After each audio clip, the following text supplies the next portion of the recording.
Assalamualaikum warahmatullahi wabarakatuh. Saya Ustazah Hasni Mansur ingin mengajak anda semua bersama-sama dengan saya. Kita join sekali, kita buat sumbangan wakaf Al-Quran. Saya dah wakaf 2 naskah untuk arwah ayah dan juga untuk ibu saya.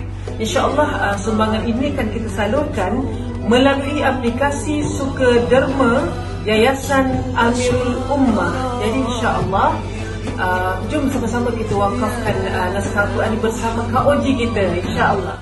Bila mati anak Adam, terputuslah amalannya melainkan 3 perkara: sedekatin jariyatin, sedekah jariahnya, ilmu yang bermanfaat, dan doa daripada anak yang saleh. Kempen ini diwujudkan untuk kita wakafkan naskah-naskah Al-Quran ini untuk penduduk-penduduk di Indonesia. Jadi apalah sudi kiranya kita sama-sama bantu.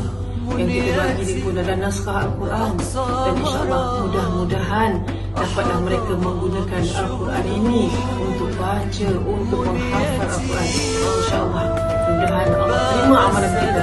Taqabbalallah.